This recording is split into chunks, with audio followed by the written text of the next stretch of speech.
শৃঙ্খলাবদ্ধ ঈশ্বরতত্ত্ব প্রশিক্ষণে আপনাদেরকে স্বাগত জানাই। এই প্রশিক্ষণে 7টি ধাপ আছে যা ঈশ্বরের সম্পূর্ণ বাক্যকে প্রকাশ করে। যেভাবে বিভিন্ন বাদ্যযন্ত্র একসাথে বেজে একটি অপূর্ব সুরের সৃষ্টি করে। ঈশ্বরতত্ত্ববিদ্যায় আমরা শুধু একটি বাইবেলের বাক্য দেখি না, বরং আদিপুস্তক থেকে প্রকাশিত বাক্য পর্যন্ত ওই বিষয় যা যা বলে সেগুলির সম্পূর্ণ বিষয়ে আমরা আলোচনা করি, যা প্রমাণ করে সেটি সত্য ও খাঁটি, যাতে আমরা যা কিছু বিশ্বাস করি তা যেন মজবুত হয়।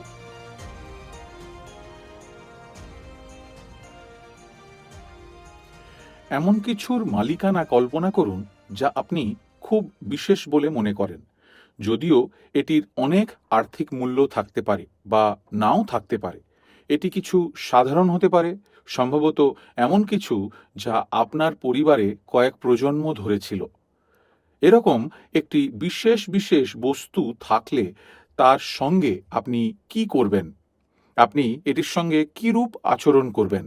আপনি অবশ্যই আপনার মালিকানাধীন অন্যান্য সাধারণ বস্তুর মতো এটি পরিচালনা করবেন না। আপনি এটি এমন জায়গায় রাখবেন না যেখানে এটি হারিয়ে যেতে পারে বা চুরি হতে পারে, এবং এমন জায়গায় রাখবেন না যেখানে এটি ছিঁড়ে যেতে পারে বা ভেঙে যেতে পারে। আপনি এটা রক্ষা করবেন, তাই না? কিন্তু কেন?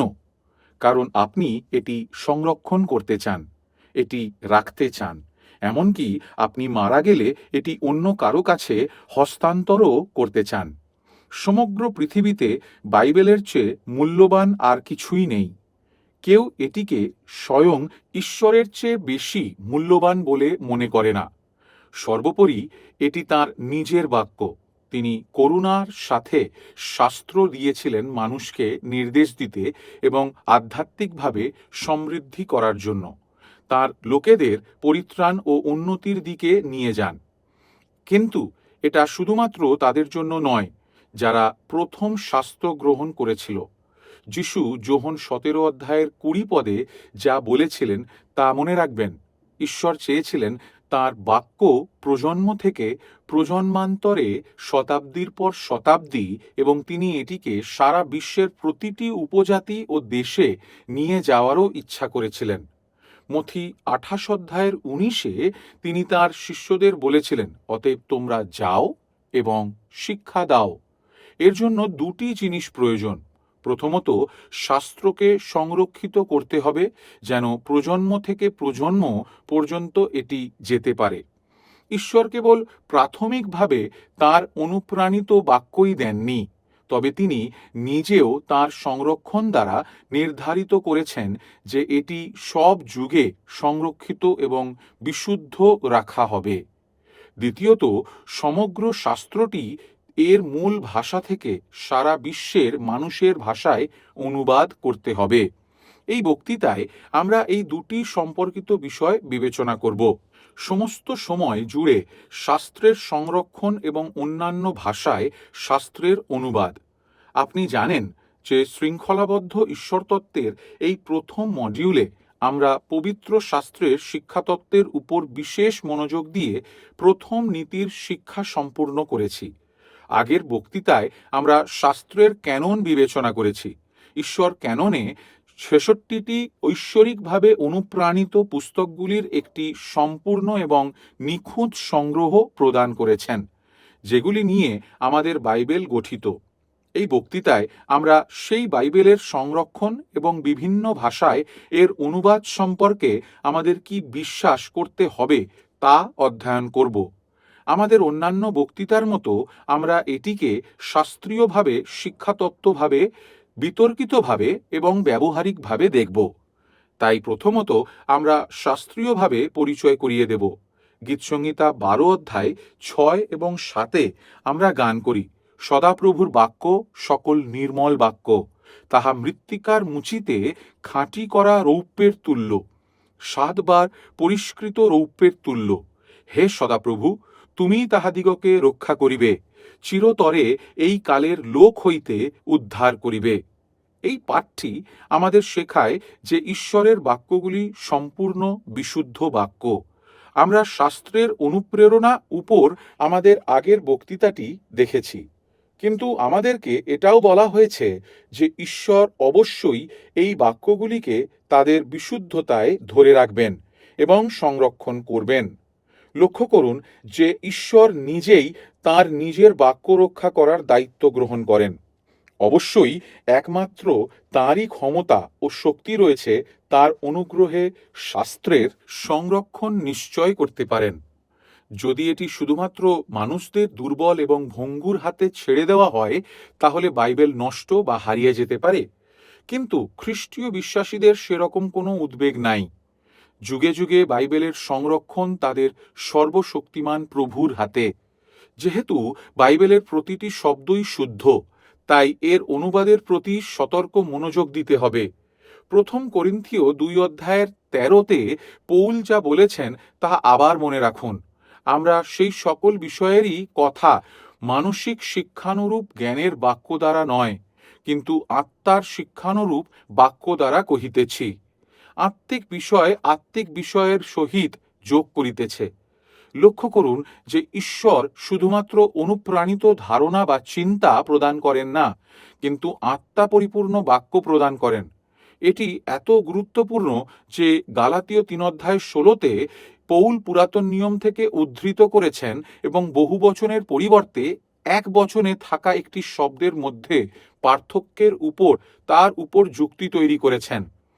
তাই এটি গুরুত্বপূর্ণ যে মূল হিব্রু পুরাতন নিয়ম এবং গ্রিক নতুন নিয়ম সম্পর্কে যে আমরা অনুপ্রাণিত পাঠ্যের বিবরণগুলিকে অন্যান্য ভাষায় অনুবাদ করার সময় তাদের সুরক্ষার দিকে মনোযোগ দিই।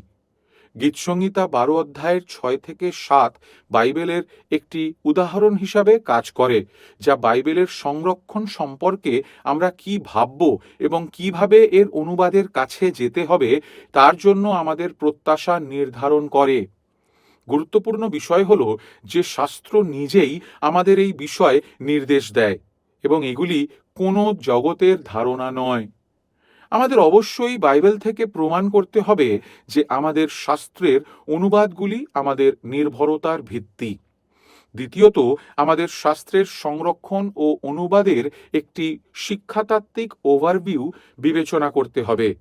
অন্যান্য বক্তৃতাগুলির মতো এখানে আমরা বাইবেল আমাদের জন্য যে আরও বিশদ পার্থক্য এবং বিভাগগুলি সরবরাহ করে তার কিছু ব্যাখ্যা করব। আমরা আবারও ওয়েস্টমিনিস্টার কনফেশন অফ ফেইথের দিকে আমাদের দৃষ্টি আকর্ষণ করে শুরু করব এবং এবার অধ্যায় 1 অনুচ্ছেদ 8 যা আমরা আলোচনা করছি সেই দুটি বিষয়কে আলোচনা করে।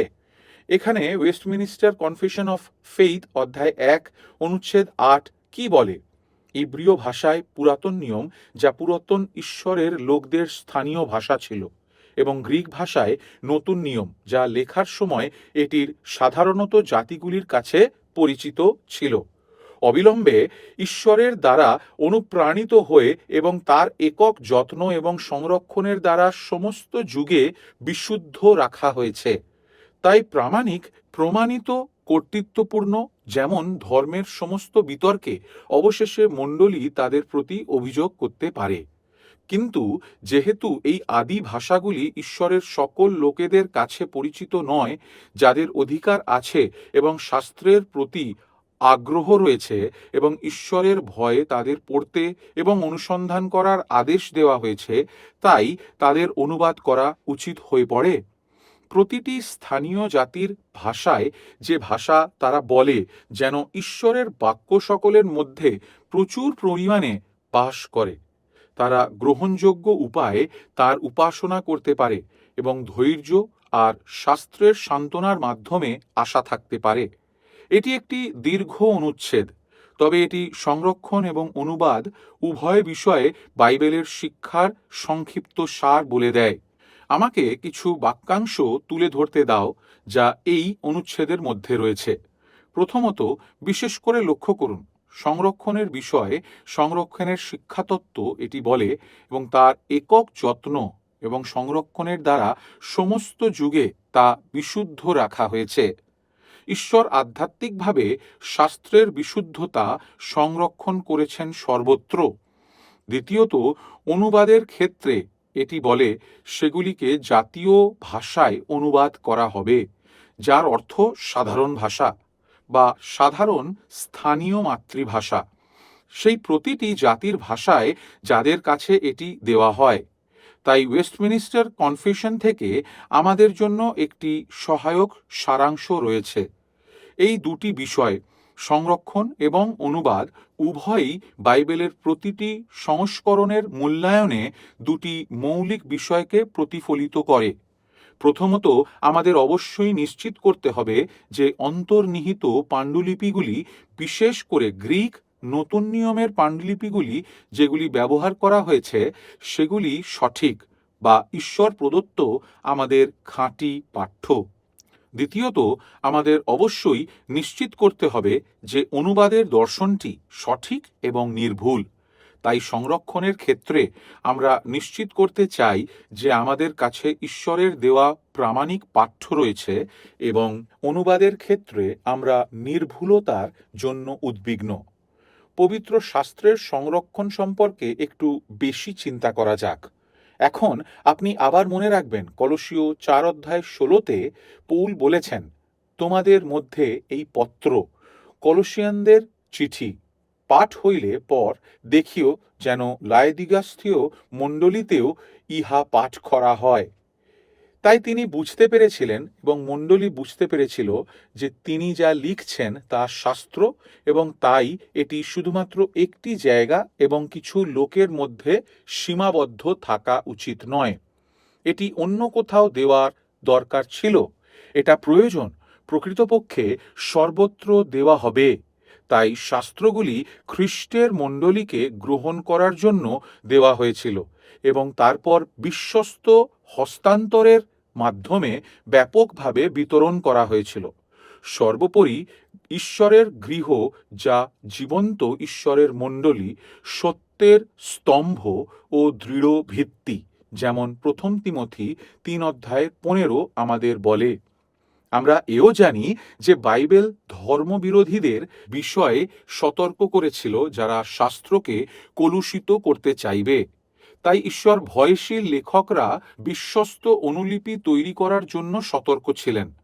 পাঠ্যটিতে কিছু পরিবর্তন না করার বিষয়ে সতর্ক ছিলেন।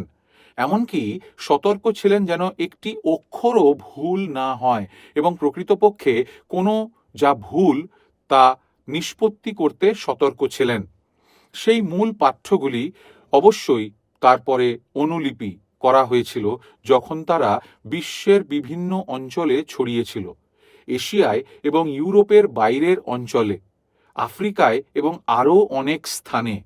এই অনুলিপিগুলি ছড়িয়ে পড়ার সাথে সাথে বিশাল সংখ্যায় গুণিতক আকারে বৃদ্ধি পেয়েছিল।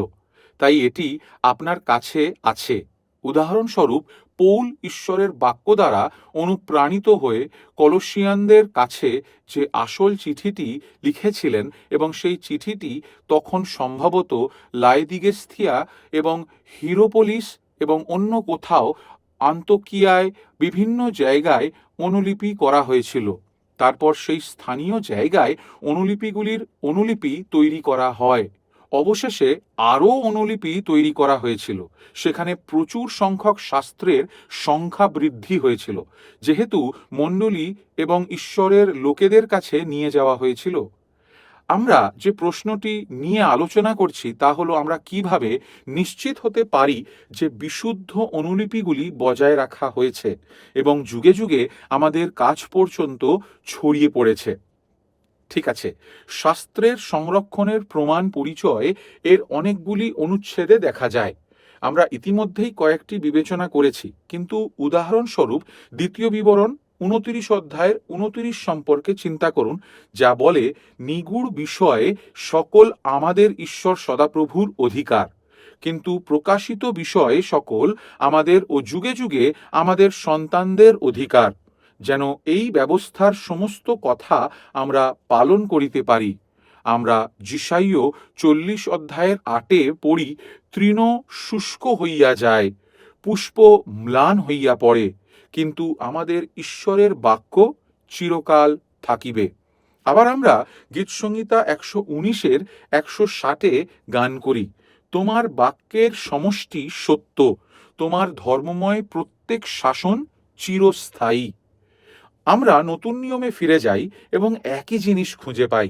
যিশু মথিলিখিত সুসমাচারে 5 অধ্যায়ের 18 পদে পার্বত্য উপদেশে কথা বলেছেন। তিনি বলেছেন, কেননা আমি তোমাদিগকে সত্য কহিতেছি, যে পর্যন্ত আকাশ ও পৃথিবী লুপ্ত না হইবে, সে পর্যন্ত ব্যবস্থার এক মাত্রা কি এক বিন্দুও লিপ্ত হইবে না, সমস্তই সফল হইবে। এটি অবশ্যই হতে হবে, কারণ শাস্ত্রের সমস্ত বাক্য সংরক্ষিত না হলে কিভাবে বিশ্বাসীকে শাস্ত্রের সমস্ত কথা বিশ্বাস করতে এবং মানতে বলা যেতে পারে। তাই আমরা আত্মবিশ্বাসী যে এটি প্রভুর দ্বারা প্রতিটি যুগে বিশুদ্ধ রাখা হয়েছিল এবং তার প্রিয় মণ্ডলীর কাছে এটি হারিয়ে যায়নি। এখন শাস্ত্রের অনুবাদের দিকে আমাদের দৃষ্টি আকর্ষণ করছি। আমাদের শাস্ত্রের শিক্ষাতত্ত্বের প্রেক্ষিতে আমরা এই বক্তৃতাগুলিতে যা শিখেছি, বাইবেল অনুবাদ করার ক্ষেত্রে সঠিকতা একেবারে অপরিহার্য হয়ে ওঠে। আমরা শাস্ত্রের মৌখিক পূর্ণাঙ্গ অনুপ্রেরণা সম্পর্কে শিখেছি, যে প্রতিটি শব্দ এবং সমস্ত শব্দ পবিত্র আত্মা থেকে আমাদের কাছে আসে এবং সেই জন্য সেগুলি নির্ভুল ত্রুটিবিহীন এবং যে এটি অব্যর্থ। তাই আমাদের জন্য প্রশ্ন হলো, যখন আমরা সেই শাস্ত্র গ্রহণ করি পুরাতন নিয়ম ইব্রিয় ভাষায়, নতুন নিয়ম গ্রিক ভাষায়, এবং আমরা সেগুলিকে স্প্যানিশ বা চাইনিজ বা ইংরেজি বা জার্মান ভাষায় অনুবাদ করি, ভাষা যাই হোক না কেন, প্রশ্ন হলো লেখক যা লিখেছেন তা কিসের সমতুল্য? কিন্তু লক্ষ্য করুন, প্রশ্ন হচ্ছে আমাদের পাঠকরা কিভাবে তা বুঝবে। অধিসৃত অনুচ্ছেদটি পাঠক নয়, অনুচ্ছেদটি কি বলে এটি গুরুত্বপূর্ণ, কারণ উদাহরণস্বরূপ শাস্ত্রকে এমন একটি দেশে নিয়ে যাওয়া যেতে পারে যেখানে কোনো মেষশাবক নেই, যেখানে কোনো ভেড়া নেই, এবং তবুও আপনি জানেন যে মেষশাবক শব্দটি বাইবেলে রয়েছে, পুরাতন এবং নতুন নিয়ম উভয়ই। এই আঙ্গিকে আপনি কল্পনা করতে পারেন, একজন অনুবাদক বলতে পারেন, আচ্ছা, এই দেশে কোনো মেষশাবক নেই, কোনো ভেড়া নেই, তবে তাদের শূকর আছে এবং তারা শূকরের সাথে পরিচিত এবং তারা বোঝে শূকর কি। তাই আমরা শব্দটি অনুবাদ করব ভেড়া বা ভেড়ার বাচ্চাদের নিয়ে নয়, কিন্তু শুয়োর দিয়ে। তারা কি করছে? তারা পাঠকের পরিপ্রেক্ষিতে চিন্তা করছে, পাঠ্য নয়। আপনি জানেন যে এই ক্ষেত্রে এটি বিপর্যয়কর হবে, এটি ঈশ্বরতাত্ত্বিকভাবে বিপর্যয়কর হবে, কারণ পুরাতন নিয়মে বলি হিসাবে মেষশাবকের তাৎপর্য রয়েছে এবং খ্রিস্ট হলেন ঈশ্বরের মেষশাবক, যিনি জগতের পাপ দূর করেন। আপনি জানেন যে পুরাতন নিয়মে ইসরায়েলের আনুষ্ঠানিক আইনের অধীনে শূকর আসলে একটি অপবিত্র প্রাণী ছিল। এটি এমন একটি প্রাণী ছিল যা দূরে সরাতে হবে, তাদের সাথে যোগাযোগ করা থেকে নিষিদ্ধ থাকতে হবে। তাই আপনি যদি এটি শুয়োর বা শূকর অনুবাদ করেন, তবে আপনি সব ধরনের বিভ্রান্তিতে উপনীত হবেন না। যা করা উচিত তা হল পাঠ্যটি যা বলে সেই অনুসারে অনুবাদ করুন এবং তারপরে পাঠ্যটির অর্থ কি তা লোকেদের ব্যাখ্যা করুন। প্রথমে আমাদের একটি সঠিক অনুবাদ প্রয়োজন এবং তারপর সেই পাঠ্যটি বাইবেলটির প্রকৃত অর্থ কি তা আমাদের বিশ্বস্ততার সঙ্গে শিক্ষা দেওয়া প্রয়োজন। সুতরাং আপনি বিশ্বস্ত শিক্ষার সঙ্গে অনুবাদের নির্ভুলতার গুরুত্ব দেখতে পাচ্ছেন। শিক্ষা গ্রহণ না করে এবং এটি অনুবাদকের মতো করে দেওয়া উচিত নয়। এটা ঈশ্বরের বাক্যকে পরিবর্তন করা হবে, যা একটি সমস্যা। তৃতীয়ত, আমাদের অবশ্যই কিছু প্রাথমিক যুক্তি বিবেচনা করতে হবে এবং উত্তর দিতে হবে যা প্রাদেশিক সংরক্ষণ এবং পবিত্র শাস্ত্রের সঠিক অনুবাদকে আক্রমণ করে। এই মতবাদটি বিতর্কিতভাবে বিবেচনা করা হচ্ছে। এবং এটি নিশ্চিত করবে যে আমরা সেই ত্রুটিগুলিকে খণ্ডন করতে এবং শাস্ত্রের সত্যকে দৃঢ়ভাবে ধরে রাখতে সজ্জিত। বাইবেলে শয়তানের প্রথম লিপিবদ্ধ শব্দগুলি হল হ্যাঁ, ঈশ্বর কি সত্যিই বলেছেন? 5টি শব্দ হ্যাঁ, ঈশ্বর কি সত্যিই বলেছেন? শয়তান যুগে যুগে একই মূর্খ কৌশল অবলম্বন করে শাস্ত্রকে আক্রমণ ও অবমূল্যায়ন করে চলেছে। এখন সে বাইবেল কেড়ে নেওয়ার চেষ্টা করে অথবা বাইবেলের প্রতি বিশ্বাসীর আস্থা হ্রাস করে, যা ঈশ্বরের বাক্য। শাস্ত্রের ভবিষ্যৎগত সংরক্ষণের বিরুদ্ধে আক্রমণগুলি ঊনবিংশ শতাব্দীতে শুরু হয়েছিল এবং বর্তমান দিন পর্যন্ত অব্যাহত রয়েছে।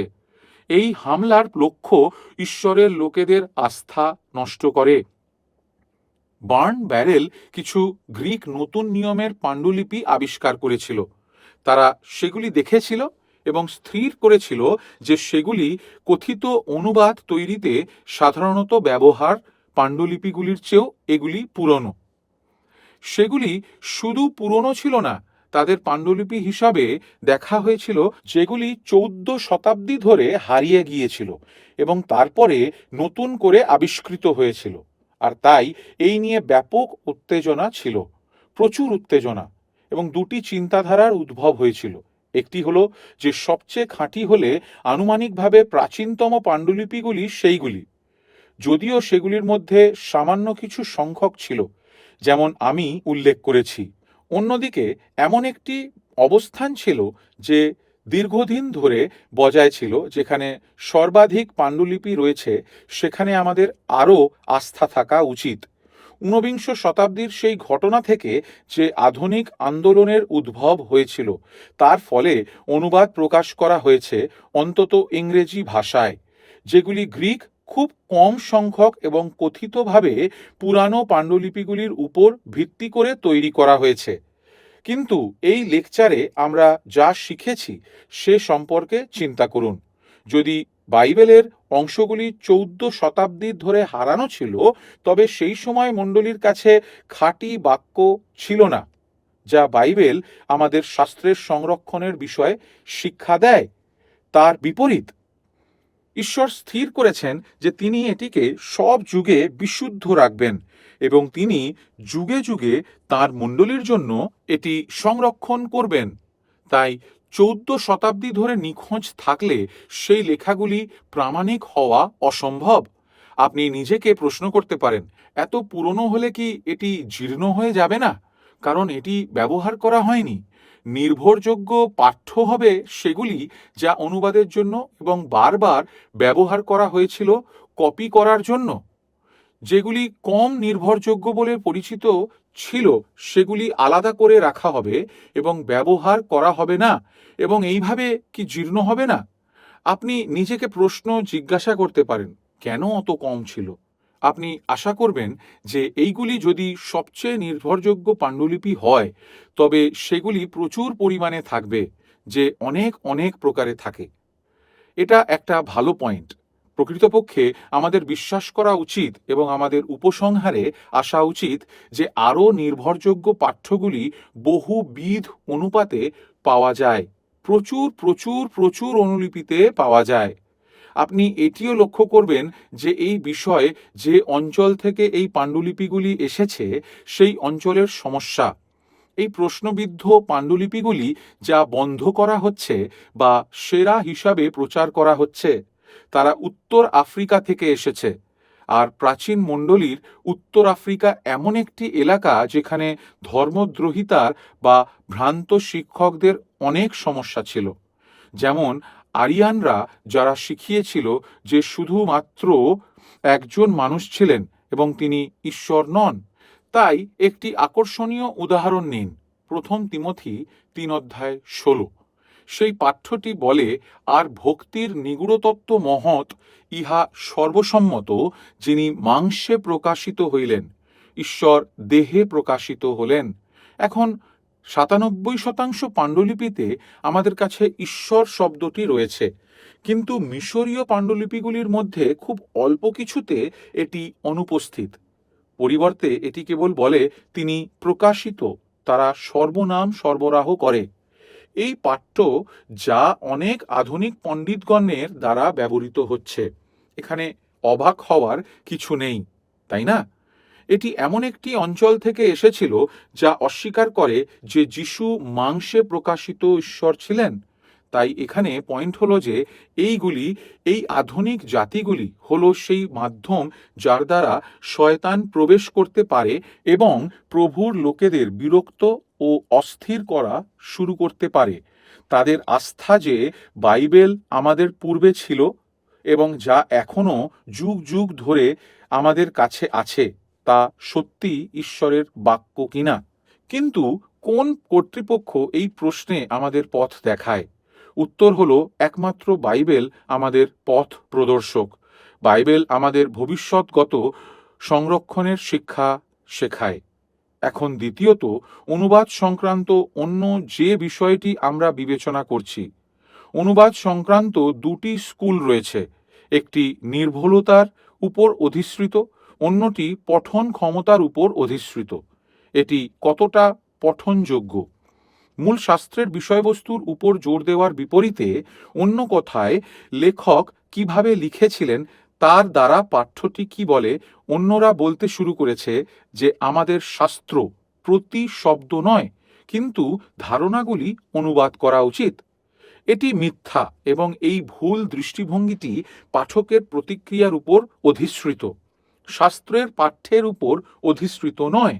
তাই শাস্ত্রের মৌখিক পূর্ণাঙ্গ অনুপ্রেরণার বিরোধিতা করে যা আমরা বাইবেল থেকে জানি। যেমনটি আমরা প্রথম করিন্থীয় 2:13 দেখেছি যে এই অনুপ্রেরণা শুধুমাত্র চিন্তা বা অভিপ্রায়ের জন্য নয়, শাস্ত্রের শব্দগুলির ক্ষেত্রে প্রযোজ্য। তাই অনুবাদককে অবশ্যই পাঠ্যের অনুপ্রাণিত শব্দগুলি অনুসরণ করতে হবে এবং তারপরে সেই শব্দগুলির ব্যাখ্যা অন্যদের, পাঠক বা সুসমাচার প্রচারকারী পালকদের উপর ছেড়ে দিতে হবে। অন্যথায় ব্যাখ্যাকে শাস্ত্র হিসাবে দেখা রোমান ক্যাথলিক চার্চের মতো আরেকটি ভুল হবে।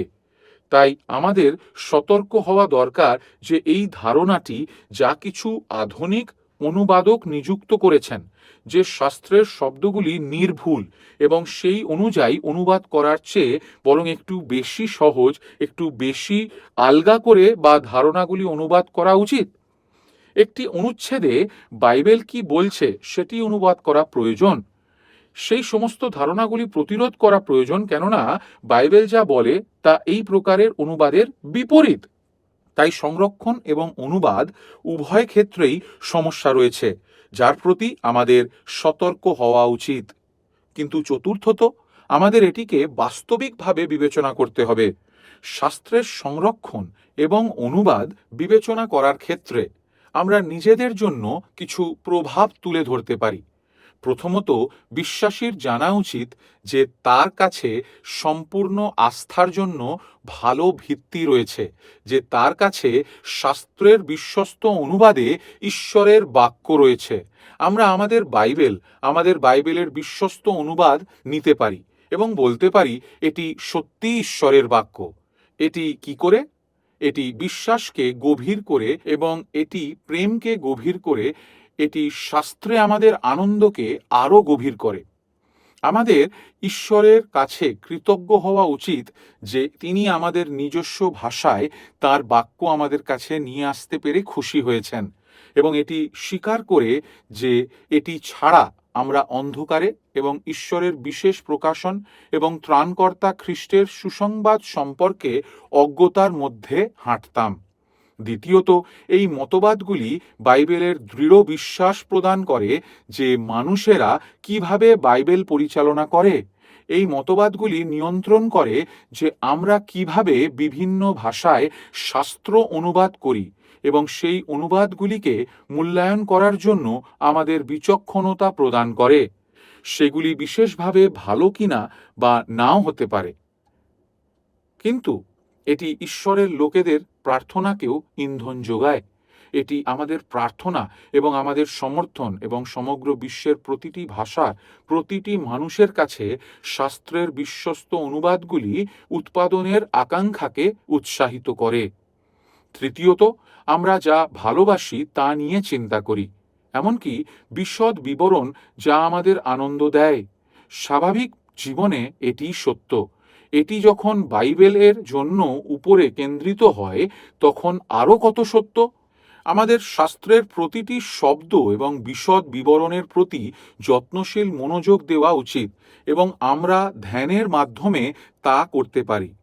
আবার আমরা গীতসংহিতা ১১৯-৯৭ গান করি, আমি তোমার ব্যবস্থা কেমন ভালোবাসি, তাহা সমস্ত দিন আমার ধ্যানের বিষয়। যিহোশূয়ের শব্দগুলি লক্ষ্য করুন। যিহোশূ ১ অধ্যায়ের ৮ পদে, তোমার মুখ হইতে এই ব্যবস্থা পুস্তক বিচলিত না হোক। তন্মধ্যে যাহা যাহা লিখিত আছে, যত্নপূর্বক সেই সকলের অনুযায়ী কর্মকরণার্থে তুমি দিবারাত্র তাহা ধ্যান করো, কেননা তাহা করিলে তোমার শুভ গতি হইবে ও তুমি বুদ্ধিপূর্বক চলিবে। তাই আমাদের এই অনুপ্রাণিত শব্দের প্রতি ভালোবাসার সাথে ধ্যান করতে হবে, যা ঈশ্বর আমাদের দিয়েছেন। ধ্যান ছাড়াও অন্য যা এর সাথে হাত মিলিয়ে যায়, তা হলো আমাদের শাস্ত্র কণ্ঠস্থ করা। আমরা সাবধানে সঠিকভাবে আমাদের হৃদয় এবং আমাদের মনে শাস্ত্র স্থাপন করতে হবে। দাউদের কথাগুলো আবার মনে করুন। গীতসংহিতা ১১৯-১১-তে, তোমার বাক্য আমি হৃদয়ে সঞ্চয় করে রেখেছি, যেন আমি তোমার বিরুদ্ধে পাপ না করি। তাই আপনার শাস্ত্র মুখস্থ করার সময় যা খুবই গুরুত্বপূর্ণ, আপনাকে সতর্ক থাকতে হবে যে আপনি এটি সঠিকভাবে মুখস্থ করছেন। আমি আমার নিজের বাচ্চাদের সাথে যে জিনিসগুলি করেছি, তার মধ্যে একটি হলো, যখন আমি তাদের সাথে শাস্ত্রের অনুচ্ছেদগুলি পর্যালোচনা করি, যে তারা একটি পদ বা সময় নিয়ে একটি অধ্যায় কণ্ঠস্থ করবে, আমি নিশ্চিত করি যে প্রতিটি অক্ষর সঠিক হবে, কেননা সেগুলি প্রশংসা করে। কিন্তু যদি সেগুলি ভুল হয়, তাহলে আমি তাদের বুঝিয়ে বলি যে তুমি ভুল বলছো, এবং এখন আমাদের আরও সঠিক উপায় অনুশীলন করা দরকার। তাই আমি তাদের এটিকে সঠিকভাবে পুনরাবৃত্তি করতে বলি, হয়তো ৩ বা ৪ বার, কখনো কখনো তার চেয়েও বেশি বার, যেন এর প্রতিটি অক্ষর, প্রতিটি শব্দ যা ঈশ্বর দত্ত ও অনুপ্রাণিত, তা তাদের মাথায় গেঁথে যায়, যেন তারা এই শব্দগুলি সঞ্চয় করে রাখে। আপনি নিজেই সেটি নিজের জন্য সাহায্যকারী রূপে দেখতে পাবেন। এই বক্তৃতায় আমরা শাস্ত্রের সংরক্ষণ এবং অনুবাদ বিবেচনা করেছি। ঈশ্বরের দেওয়া খাঁটি পাঠ্য এবং সেই পাঠ্যটির একটি সঠিক অনুবাদ, উভয়ের গুরুত্বকে ব্যাখ্যা করেছি। পরবর্তী বক্তৃতায় আমরা শাস্ত্রের ব্যাখ্যার দিকে আমাদের মনোযোগ দেব। বাইবেলে যা লেখা আছে তার অর্থ আমরা কিভাবে সঠিকভাবে বুঝতে পারি।